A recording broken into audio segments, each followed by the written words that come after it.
혹시 이런 적 있으신가요? 아무 말도 안 했는데 누군가의 말이 갑자기 심장을 찌른 적.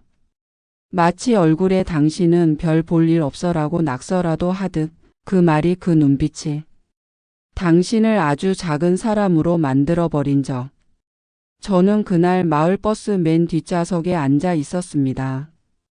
창밖 풍경이 스르륵 스쳐가고 있었죠. 앞자리에서 젊은 남자가 통화를 하고 있었는데 처음엔 대수롭지 않게 들었습니다. 그런데 그 말이 제 귀에 들어왔습니다. 아하, 그 아줌마? 예, 예. 나이도 많고 일도 느리고. 그 순간 제 시간은 멈췄습니다. 저를 부른 것도 아닌데 그 말이 제 이름을 대놓고 부른 것처럼 제 온몸에 전기가 번쩍하고 스쳤습니다. 버스 소리도 바퀴가 도는 진동도 모든 게 멀어지고 오직 그 말만이 제 귀 속에서 울렸습니다. 마치 누군가 제 얼굴에 무시라는 단어를 쾅 하고 찍어 놓은 듯 했습니다. 속으로 수십 가지 말이 맴돌았어요. 그게 사람한테 할 말이야? 내 나이가 어때서? 너도 나이 먹어봐. 하지만 입은 열리지 않았습니다. 그때 저는 알았습니다. 나이를 먹는다는 건 주름만 늘어나는 게 아니구나. 사람들의 시선이 변하는 거구나. 그리고 그 시선 속에서 나는 점점 작아지는 거구나. 며칠 뒤였습니다. 동네 슈퍼 앞. 장을 보고 나오는데 그 남자가 있었습니다. 그날 버스에서 그 말을 했던 바로 그 남자. 순간 심장이 쿵 내려앉았습니다. 모른 척하자. 그냥 지나가자. 제 안에 작은 목소리가 속삭였습니다. 그런데 제 발은 멈춰 서 있었습니다. 저도 모르게 그 사람 쪽을 보고 있었죠. 그가 계산대 앞에 섰는데 지갑을 찾습니다.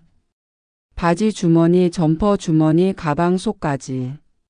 하지만 아무리 뒤져도 나오지 않았나 봅니다. 그때였습니다. 제 입에서 의도하지 않았던 말이 튀어나왔습니다. 아이고 젊은 양반 나이 들면 정신도 없어진다는데 벌써 그러면 어쩌나? 순간 정적. 계산대 아주머니가 킥 하고 웃음을 터뜨렸고 뒤에 서 있던 사람들이 피식 웃었습니다. 그 남자의 귀가 시뻘겋게 물드는 걸 저는 분명히 봤습니다. 이거구나. 복수라는 게 꼭 칼로 휘두르는 게 아니구나. 말 한마디, 표정 하나로도 사람을 움찔하게 만들 수 있구나. 그날 이후 저는 하나의 철학을 세웠습니다. 이름하여 작고 가벼운 복수. 칼을 들 필요도 목소리를 높일 필요도 없습니다. 그냥 웃으면서 짧게 톡. 마치 바늘 끝으로 풍선 한 번 툭 찌르는 것처럼. 시장에서 채소 값을 흥정하던 중 아주머니가 아이고 아주머니 손이 느려서 기다리다 늙겠네. 하시길래 저는 미소 지으며 이렇게 말했죠. 그러게요. 대신 오래 살아요, 느린 사람이. 버스 안에서 어떤 학생이 제 앞자리를 툭툭 차길래 이야 발차기 선수세요? 하고 웃었더니 그 아이가 머쓱하게 발을 내렸습니다. 이게 신기한 게 화를 내면 싸움이 되지만 웃으면서 던지면 그냥 농담처럼 받아들여집니다. 그러면서도 마음 한쪽은 찔리게 만드는 거죠.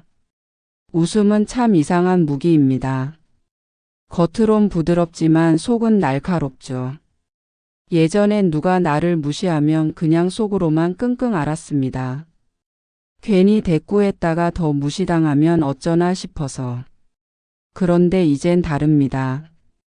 웃음을 방패 삼아 말을 칼날 삼았습니다. 시장 골목에서 한 번은 이런 일이 있었습니다.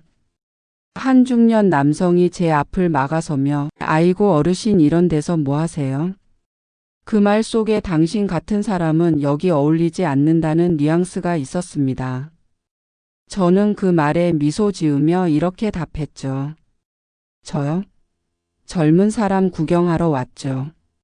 순간 그 남자는 말문이 막혔습니다. 그리고 뒤에서 한 아주머니가 소리내 웃었습니다. 그 웃음이 저를 더 단단하게 만들어 주었습니다. 하지만 이런 말들이 그냥 나온 건 아닙니다. 저는 예전부터 무시당하는 말에 시달려 왔거든요. 젊었을 때 직장에서 상사가 그랬습니다. 아, 이건 젊은 사람한테 맡기지. 당신은 서류 정리나 하세요. 회의에서 제 아이디어가 무시당하는 건 일상이었죠. 가족 모임에서도 그런 건 당신은 몰라도 돼. 엄마는 이제 조용히 살면 되잖아. 이런 말을 수도 없이 들었습니다. 그땐 아무 말도 못했습니다. 속으로만 언젠간 갚아줄 거야를 삼켰죠. 그게 쌓이고 쌓여서 지금의 제가 된 겁니다. 그렇다고 아무 말이나 던지진 않습니다. 복수와 유치한 보복은 다르니까요. 한 번은 친구가 저한테 충고했습니다. 너 그렇게 계속 받아치다 보면 싸움 날 수도 있어. 그래서 저는 선을 그었습니다. 첫째, 절대 욕설은 쓰지 않는다. 둘째, 농담처럼 들리지만 메시지는 명확하게 한다. 셋째, 웃으면서 말한다.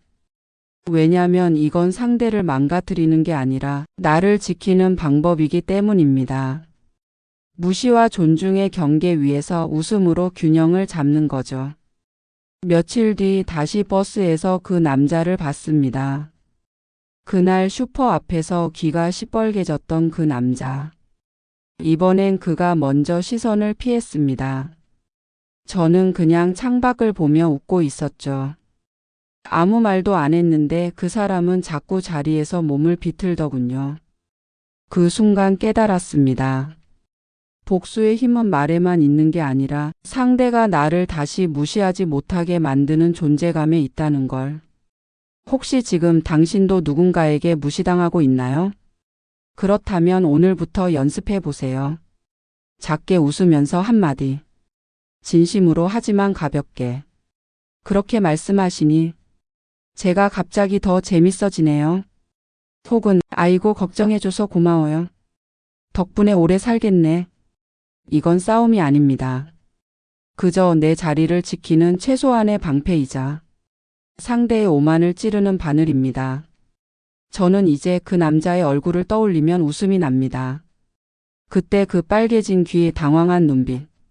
그게 제게 준 건 상처가 아니라 다시는 당하지 않겠다는 결심이었죠. 당신도 그럴 수 있습니다. 작은 복수는 작은 용기에서 시작됩니다. 그리고 그 용기는 당신이 웃는 순간 이미 완성됩니다.